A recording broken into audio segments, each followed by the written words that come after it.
الله ربي والإسلام ديني ومحمدا رسول الله. Ya. Yang kedua, Minos itu akan dijadikan oleh Allah menjadi bumi sorga Darussalam. Yang ketiga, Jupiter akan dirubah oleh Allah. Jupiter itu akan menjadi sorga Firdaus. Terus selanjutnya Bapak Ibu, ya, yang keempat, kemudian Darul Ulum, Darul Ulum, ya, kemudian Adnin, kemudian Naim, terakhir Ma'wah. Ini yang akan menjadi bumi sorga. Ini perjalanan Bapak Ibu, 7 petala langit ini perjalanan sorga. Jadi kalau kita ingin menembus 7 petala langit, perjalanan sorga, mesti diri kita ini adalah diri yang fitrah, diri yang suci. Diri yang tidak terantai oleh dunia dan nafsu Bapak Ibu. Ya. Kalau kita tidak mau membersihkan diri kita, ya, tidak mau kita mensucikan jiwa kita, maka perjalanan kita bukan perjalanan 7 petala langit, tapi perjalanan kita itu 7 petala bumi. 7 petala bumi inilah yang disebut namanya perjalanan nar. Perjalanan nar itulah perjalanan neraka atau perjalanan iblis Bapak Ibu. Ini nanti akan menjadi nerakanya Tuhan di bawah. Makanya ada Venus, Merkurius, 5 gelombang sinar matahari dan matahari. Matahari inilah lumpur logam di sini. Nih, sini lumpurnya logam. Lumpur logam tuh. Punya Bapak Ibu. Itu udah kerak-kerak neraka, itulah bahasanya. Itu dibalik itu membacanya. Ya, jangan matahari itu pula jadi neraka nanti. Di sebalik itu rahasianya itu Bapak Ibu. Ya. Ini perjalanan yang tidak mengenal Allah ke bawah. Walaupun melihat di gambar ke bawah gitu kan. Sebenarnya tidak seperti itu. Dia langsung berpindah alam aja Bapak Ibu. Berpindah suasana aja dia. Jadi orang yang tidak mengenal Allah, yang mana rohaninya, batinnya, jiwanya terikat dan terhantai oleh dunia nafsu dan akal fikirnya, perjalanannya disebut perjalanan 7 petala bumi, perjalanan neraka itu. Sedangkan yang dirinya tidak tertawan, itu adalah perjalanan 7 petala langit, perjalanan sorga itu. Ya, makanya ketika Rasulullah itu Mi'raj, di langit pertama ini siapa yang ditemui oleh Rasulullah itu? Langit pertama, Nabi Adam. Langit kedua, siapa? Nabi Isa dengan Yahya. Yang ketiga, Yusuf. 4, Idris. 5, Harun. 6, Musa. Terakhir, Ibrahim. Makanya disebut perjalanan nur, perjalanan 7 petala langit. Ya. Ini 7 petala langit ke atas perjalanannya. Ya, sedangkan ke bawah ini disebut 7 petala bumi, perjalanan neraka, perjalanan nar itu Bapak Ibu. Disinilah kita memperbuatnya. Di bumi ini, maka di bumi inilah dipertaruhkan sifat wahdaniyah itu Bapak Ibu. Bumi inilah dipertaruhkan Allah sifat wahdaniyah. Apa itu wahdaniyah? Sifat keesaan Allah.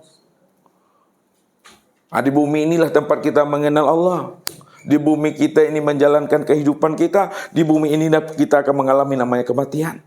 Di sinilah kita melihat akan kebesaran dan kesempurnaan Allah itu yang sesungguhnya. Maka bacalah alam semesta ini.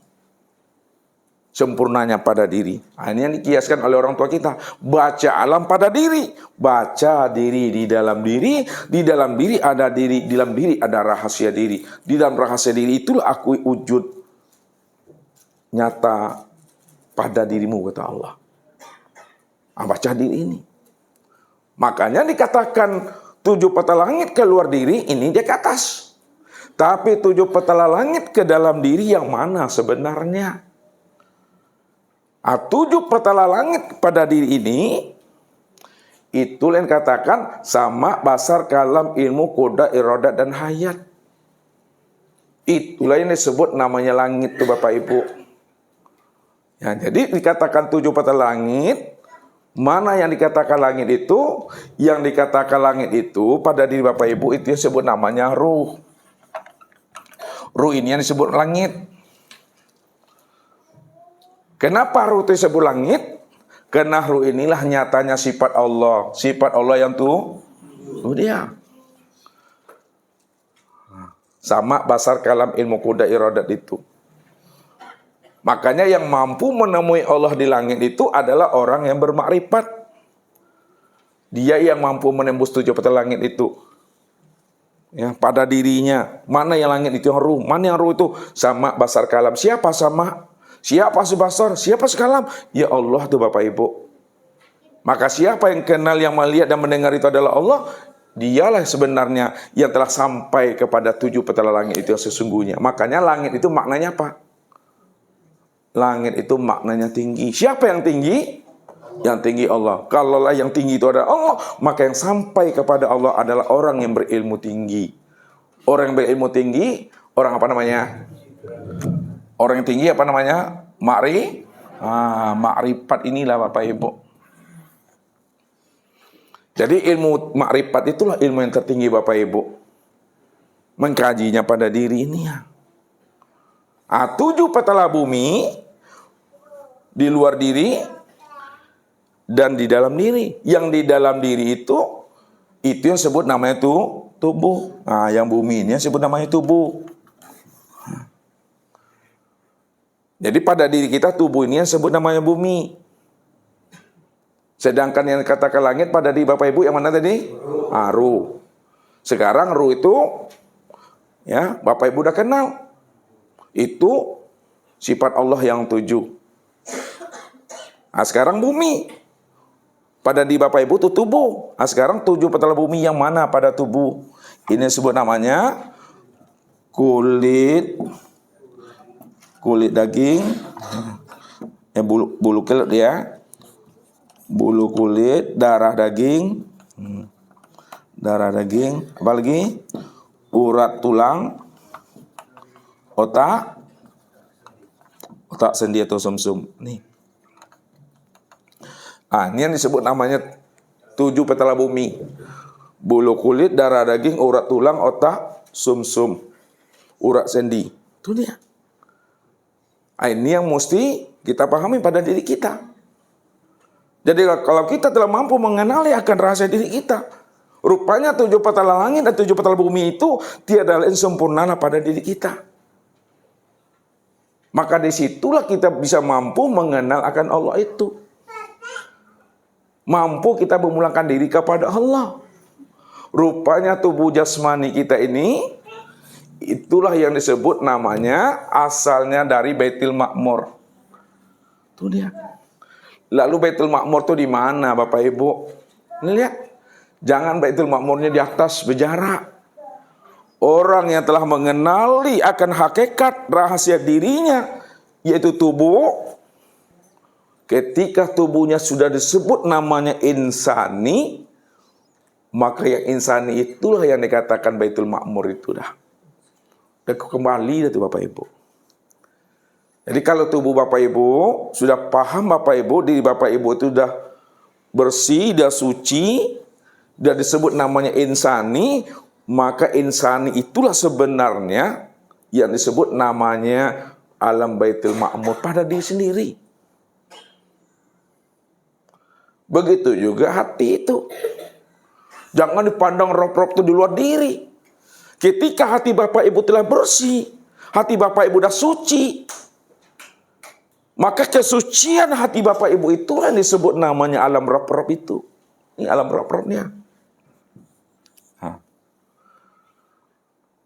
Ruh Bapak Ibu, ketika ruh Bapak Ibu sudah suci dan bersih, sudah menyaksikan Tuhannya pada diri sendiri, maka disitulah sebenarnya Bapak Ibu mengetahui rupanya al-malai a'la itulah sebenarnya di balik kesucian daripada ruh itu yang sebenarnya. Itu yang al-malai a'la. Makanya Al-Malai A'la, Rob dan Baitul Ma'mur, ini yang disebut namanya alam Tuhan. Sedangkan alam Tuhan ini sudah sempurna sebutannya dengan insan. Itu dia. Nah, sini memahaminya.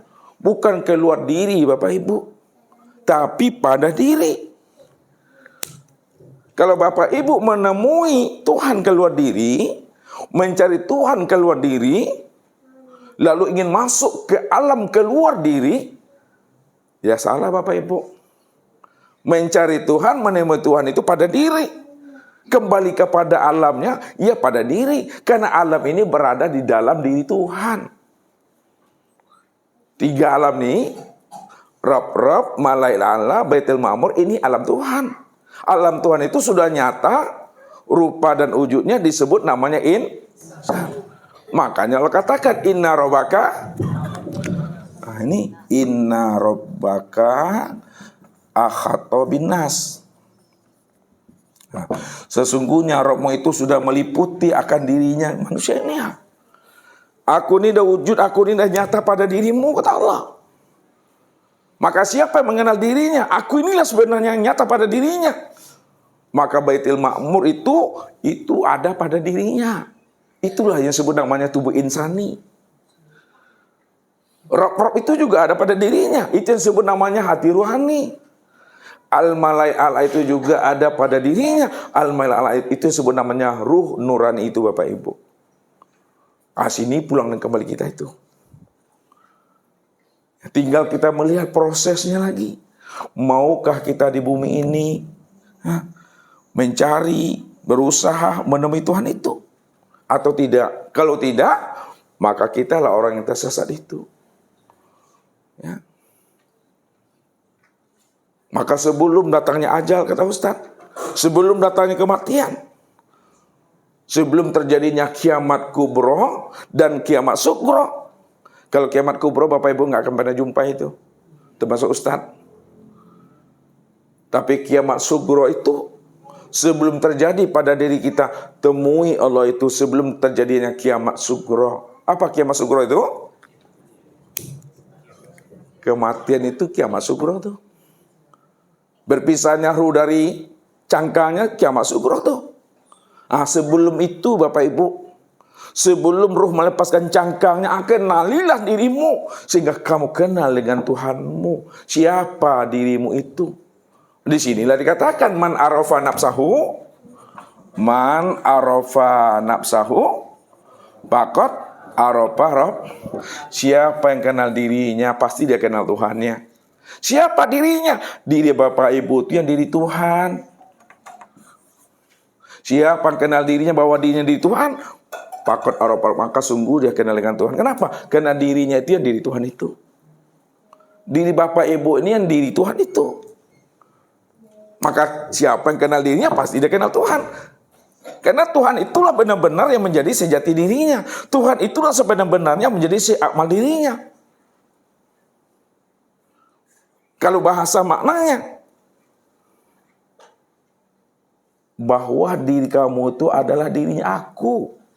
Aku yang dirimu itu, dan dirimu itu, itulah nyatanya aku. Disitulah kamu udah kenal aku. Berarti Bapak Ibu mengenal Allah, menemui Allah. Mengenal dan menemui Allah itu pada satu wujud, satu rahasia pada diri sendiri. Itu maksudnya tuh. Satu wujud, satu rahasia pada diri sendiri. Diri sendiri itu yang diri Tuhan, bukan diri Bapak Ibu. Ini yang disebut namanya kesadaran Tuhan. Jadi orang dah sampai pada puncak kesadaran Tuhan, ini yang disebut namanya Sidratul Muntaha. Sidratul Muntaha.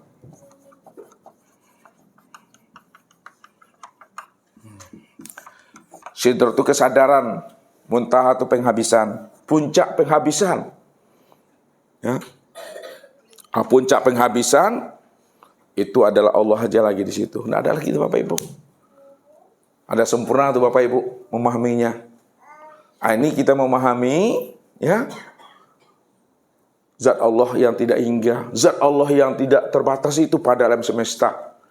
Ini yang disebut namanya rahasia khotam nubuwah itu. Ya. Kalau Bapak Ibu ingin tahu rahasia khotam nubuwah, inilah rahasia alam sebenarnya. Maka khotam nubuwah itu artinya apa?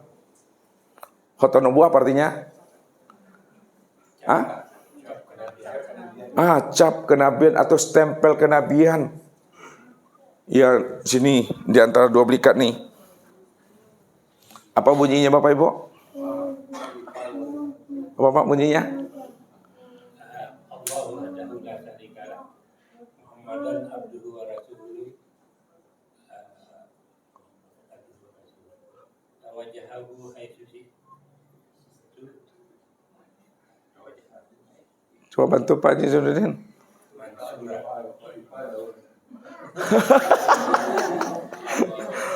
Pak Faisal, coba bantu. Pak Erik, ya. Jamal, Pak Zuar, Ibu-ibu, pasti ada P itu. Allahu wahdahu la syarikalah wa Muhammadan abduhu wa rasuluh. Tawajjahu haitsu syi'ta fa innaka mansura. Itu khotam nubuwah yang tertulis di antara dua belikan Nabi ini. Tulisan itu tertulis dari bulu romanya Rasulullah. Kalau Rasulullah ada cap khotam nubuwah sebagai nabi akhir zaman, itu stempel yang sah. Maka umatnya sebagai umatnya Rasulullah, umat yang terbaik, kuntum khairul umat ukhrijat linnas, maka pada di Bapak Ibu juga ada khotam nubuwah. Bisa dilihat Bapak Ibu. Bisa Ustaz tengokkan itu. Cap khotam nubuwah itu karena kita ini adalah umat Rasul. Kan ada masa kapan itu Ustaz bukakan sama Bapak Ibu tuh. Udah ada masa ini, tak gimana dulu tuh. Ustaz bukakan khotam nubuwah itu di punggungnya. Lihat itu, cahaya. Tanda kita ini umat Rasulullah. Jadi kalau kita umatnya Rasulullah, mesti ada capnya. Bahwa kita ini umatnya Rasulullah. Jadi melihat cap Rasulullah yang ada pada di Bapak Ibu, tidak bisa melihatnya dengan ini. Melihatnya dengan ini. Kalau sudah dibukakan baru lihat dia. Nanti ada masanya. Mudah-mudahan Ustaz belum mati lagi.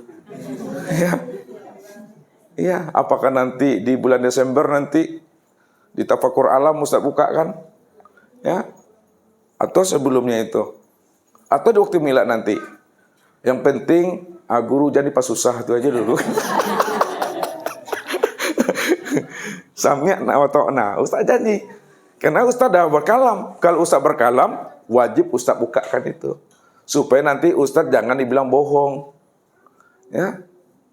Ini rahasia alam. Mesti ada itu pada diri kita. Karena kita ini umat Rasul. Jadi Rasul itu uswah. Contoh teladan. Kalau Nabi bisa mi'raj, umatnya mesti mi'raj. Karena mi'raj itu telah dicontohkan oleh Nabi. Nah, kalau Nabi berjumpa Tuhannya, umatnya wajib berjumpa Tuhannya. Karena Nabi telah mencontohkan bagaimana cara berjumpa dengan Tuhan. Nah, sebelum Bapak Ibu lihat Tuhan, gurunya mesti lihat Tuhan lebih dahulu. Kalau gurunya sudah lihat Tuhan lebih dahulu, insya Allah jamaahnya akan lihat Tuhan. Tapi kalau gurunya belum lihat Tuhan, pasti jamaahnya juga tidak bisa lihat Tuhan. Iya, bagaimana mungkin Bapak Ibu bisa lihat Tuhan kalau gurunya belum lihat Tuhan? Ini bukan omong kosong nih, ini belajar. Karena Allah itu nyata, Allah itu wujud. Jadi kalau gurunya sudah mampu melihat Tuhan, pasti jamaahnya bisa dan mampu lihat Tuhan. Tapi kalau gurunya belum lihat Tuhan, dipastikan juga jemaahnya juga tidak pernah bisa lihat Tuhan. Nggak masuk akal. Bagaimana mungkin Bapak Ibu bisa lihat Tuhan kalau gurunya belum lihat Tuhan itu? Makanya belajar mengenal Allah itu sampai habis. Ya. Sampai hapus, sampai tidak lagi terpandang akan diri Bapak Ibu itu. Makanya Ustadz dari awal sudah Ustadz sampaikan sama Bapak Ibu. Kalau Bapak ingin dan Ibu suka pula melihat Tuhan, mesti Bapak Ibu keluar daripada diri Bapak Ibu. Berhenti jadi orang. Lain mau berhenti jadi orang? Lain. Berhenti jadi orang itu apa maksudnya tuh Pak Erik? Hah? Berhenti jadi orang betul-betul mati kita nih, ha. Kenapa orang yang mati lah orang yang bisa lihat Tuhan? Orang hidup nggak bisa lihat Tuhan. Orang yang mati yang bisa lihat Tuhan. Apa kata Nabi? Innakum dan tararabakum hatta tamutu. Kamu tidak akan pernah bisa melihat Tuhan. Walaupun Tuhan itu wujud, Tuhan itu nyata, Tuhan itu terang, Tuhan itu lebih dekat dengan dirimu, lebih dekat dari perasaan dirimu. Kamu tidak akan pernah bisa melihat Tuhan. Hatta tamutu. Sehingga kamu benar-benar mati. Tapi mati yang dimaksudkan Nabi bukan matinya berpisah ruh dengan jasad, tapi mati kesadaran dirimu yang merasa dirimu wujud dan yang bersifat itu. Keluar kamu dari dirimu, itu yang dimaksudkan. Bila engkau adalah engkau, maka engkau tak kenal aku. Engkau tak akan pernah lihat aku. Tapi bila engkau bukan engkau, engkau pasti lihat aku. Engkau pasti jumpa aku. Maknanya, kalau engkau tidak lagi merasa engkau yang wujud, tidak lagi engkau yang melihat, tidak lagi engkau yang mendengar, berkata, mengetahui, berkuasa, berkehendak dan hidup. Ketika itulah kamu mengenal aku. Kamu berjumpa aku, kamu menyaksikan aku. Rupanya akulah yang sebenar wujud. Akulah yang sebenar melihat dan mendengar, berkata, mengetahui, berkuasa, berkehendak dan hidup itu. Selama ini kamu ngaku-ngaku, kata Tuhan. Maka yang menjadi hijab antara dirimu dengan aku, itu adalah dirimu sendiri. Kamu sudah terhijab dan terdinding dengan keakuan dirimu. Maka hilangkanlah hijab itu. Bongkar hijab itu. Cabut hijab itu. Yang disebut anania, itu ego. Harga diri itu hijab yang paling tebal tuh. Hilangkan harga diri di hadapan Allah. Jangan merasa ada di hadapan Allah. Kalau Bapak Ibu masih ada di hadapan Allah, selama masih ada, Bapak Ibu tidak akan pernah melihat Allah, Bapak Ibu. Jadi mulai malam ini, mulai detik ini, ikhlaskanlah diri itu mati, Bapak Ibu. Mati sebelum ajalnya datang. Itulah. Kalau hidup kita sudah mati, sudah nikmat bersama Allah, ketika ruh melepaskan cangkangnya, juga nikmat bersama Allah tuh. Itulah orang yang datang menghadap Allah, membawa diri Allah itu yang sebenar-benarnya. Tidak ada diri Bapak Ibu lagi di situ. Tapi kalau ada sebesar zarah diri Bapak Ibu, masih syirik itu Bapak Ibu. Ibadah kita ini ibadah yang berdosa. Jadi yang syirik itu yang mana? Yang katakan syirik? Ini Ustaz menanya dulu. Ini pesan merasa diri kita yang wujud yang nyata benar. Sampai sama ya Pak Zul gitu. Merasa diri kita yang ada. Jamal sama. Oh gitu Bapak. Yang tahu ini betul tauhidnya ini. Tidak terpandangnya wujud yang lain selain Allah. Oh iya alhamdulillah. Ya semuanya Bapak Ibu benar dalam pemahamannya masing-masing. Iya, benar dalam pemahamannya masing-masing. Ya kan Ustaz kan tidak membatalkan. Jadi syirik itu ya kata Rasul ibarat semut hitam yang berjalan di atas batu hitam dalam kegelapan malam. Saking gelapnya ya, maka semut hitam tak ternampak di dalam kegelapan malam di dalam batu hitam itu. Itu halusnya syirik. Berarti kalaulah sihir itu betul-betul halus dikiaskan oleh Rasul seperti semut hitam yang berjalan di atas batu hitam dalam kegelapan malam, maka makna syirik yang sebenar-benarnya itu jangan sampai ada terlihat diri yang lain selain daripada diri Allah. Kalau masih terlihat adanya diri yang lain selain Allah, itu yang sebut syirik namanya. Allah wujud, kita wujud, itu syirik tuh. Allah hayat, kita hayat pula, syirik itu. Allah sama basar kalam, kita mengaku pula sama basar kalam. Itu. Berarti jangan sampai terlihat ada wujud yang lain selain Allah. Kalau masih terpandang wujud yang lain selain Allah, situ jatuhnya syirik itu. Sholat, kalau masih merasa kitanya yang sholat, syirik dah tuh. Makanya dalam sholat itu terjadi dosa di situ. Itu yang merampok hak Allah tuh. Maka apa kata Rasul? Man sholla sholatan falam ta'murhu bil ma'ruf walan tanhahu anil fahsya'i wal munkar lam yazdad biha minallah illa bu'dah. Barang siapa yang mendirikan sholat, lalu sholatnya tidak mampu mengajak kepada yang ma'ruf, kepada yang baik, dan sholatnya tidak mampu mencegah dirinya kepada perbuatan mungkar, lam yazdad biha minallah.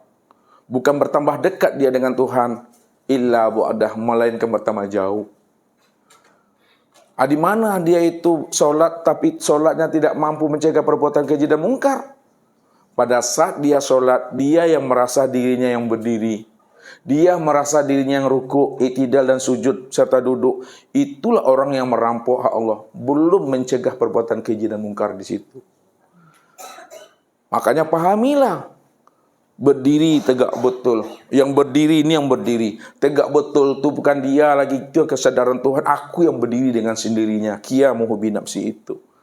Inilah rukun tumakninah itu yang mesti dipahami. Itu yang syirik Bapak Ibu. Jadi contoh-contohnya udah Bapak Ibu jabarkan pemahamannya. Itu rahasia-rahasia syirik itu. Makanya di dalam kita beribadah, jangan sampai terpandang, tertilik akan keakuan diri kitanya yang beramal. Jangan terpandang diri kitanya yang berilmu. Jangan terpandang diri kitanya yang bermakrifat. Ya, bukan kita tidak beramal, bukan kita tidak berilmu, bukan kita tidak bermakrifat. Tetap beramal, berilmu, dan bermakrifat, tapi jangan merasa diri kita yang beramal, berilmu, dan bermakrifat. Hanya dia semata-mata. Ini rahasianya, memahami itu. Supaya ibadah kita itu betul-betul ibadah indallah, bukan ibadah indan nas. Kalau indan nas itu udah paham orang tuh. Udah dipandang oleh manusia itu beribadah. Tapi indallahnya itu mesti dimengerti itu. Jangan kita tertipu, tak kicau di nantarang namanya Bapak Ibu. Ya, ini mesti dipahami. Jadi inilah Bapak Ibu rahasia-rahasia ya khotan nubuwah itu mesti dipahami. Ini rahasia khotan nubuwah ini Bapak Ibu yang ada pada diri Bapak Ibu untuk mengenal dan mengesahkan Allah sebenarnya. Jadi kuncinya balut diri Bapak Ibu itu dengan kuliman la ilaha illallah. Ya, balut diri Bapak Ibu, balut tahu artinya? Dibungkus, dibalut diri Bapak Ibu dengan kuliman la ilaha illallah, bukan dengan tulisan ini Bapak Ibu. Ya, balut itu maksudnya bahwa yang wujud nih, yang wujud dari ujung rambut sampai ujung kaki ini, yang memandang, mendengar, berkata, melihat itu dia yang semata-matanya. Itu yang dibalut dengan la ilaha illallah. Tidak ada lagi memandang, tidak lagi yang mendengar, tidak ada yang berkata, melainkan Allah lah sebenarnya yang memandang, mendengar, dan berkata itu. Jadi kalau diuraikan satu, wujudnya itu dari ujung rambut sampai ujung kaki, itu wujudnya. Lalu basornya di mana? Basornya nih. Kalamnya di mana? Di sini. Sami'nya di mana? Di sini. Ilmunya di mana? Di akal. Kodratnya di mana? Di kaki. Irodatnya di mana? Di hati. Hidupnya di mana? Di napasnya. Siapa yang wujud tuh? Siapa yang sama basar tuh? Siapa yang kalam ilmu kodrat irodat dan hayat? Dialah tuh. Dia yang berjalan tuh. Ini yang kuliman la ilaha illallah yang telah dibungkus. Maka diri Bapak Ibu ini diri yang telah berkulima.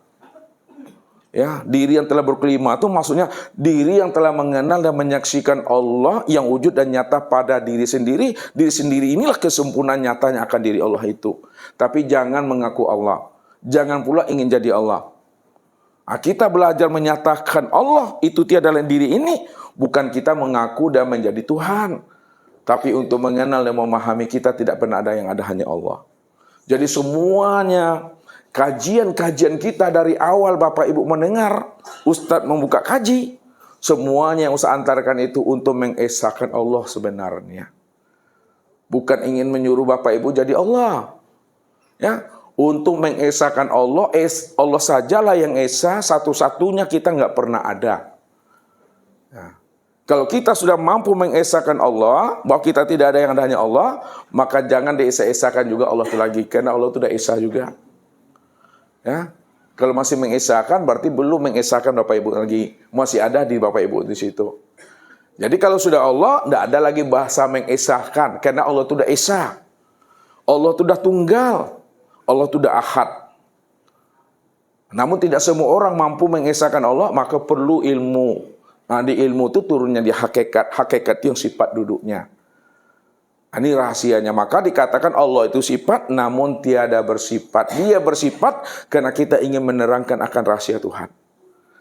Nah, kalau kita tidak mau Allah itu bersifat, maka jangan diterangkan Allah, diam sajalah lagi dah. Dah khatam dah kajian itu dah. Ya. Tapi kalau Bapak Ibu menguraikan ilmu Allah ini dengan cara diam saja, dengan cara ma'rifat diam saja, bisakah orang paham dengan diam Bapak Ibu itu? Tidak bisa paham. Lalu bagaimana orang bisa paham tentang Allah yang kita utarakan kepada mereka? Dikatakan, diucapkan. Ketika diucapkan, Allah sudah bersifat, namun dia tiada bersifat. Mungkin itu saja Bapak Ibu, aku udah capek pula dari tadi. Udah serak-serak suara Ustaz. Mudah-mudahan Allah berikan Bapak Ibu kemudahan dan kepahaman dalam memahami rahasia Allah bikulli syai'in muhit akhatu bin nas. Billahi taufik wal hidayah. Wassalamualaikum warahmatullahi wabarakatuh.